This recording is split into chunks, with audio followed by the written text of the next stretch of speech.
વલસાડના ગુંદલાવમાં સર્વજ્ઞાથી સમૂહ લગ્ન યોજાયા, જેમાં પ્રભુતામાં પગલાં માંડતા નવદંપતીઓએ એકબીજા સાથે ભવે ભવના સાથ નિભાવવાના શપથની સાથે રાષ્ટ્રના ઘડતર માટે મતદાન કરવાના પણ શપથ લીધા હતા.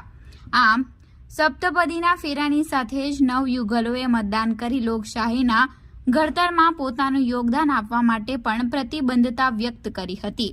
મહત્વપૂર્ણ છે કે વલસાડ તાલુકા પટેલ સમાજ પ્રગતિ મંડળ અને શ્રી ચંદ્રમૌલેશ્વર મહાદેવ સંસ્થાપન ટ્રસ્ટ દ્વારા દર વર્ષે આ સમૂહ લગ્ન યોજાય છે. વલસાડના ધારાસભ્ય ભરતભાઈ પટેલના આગેવાનીમાં યોજાતા 8મા સમૂહ લગ્નમાં આજે 111 નવદંપતીઓ પ્રભુતામાં પગલાં માંડ્યા હતા.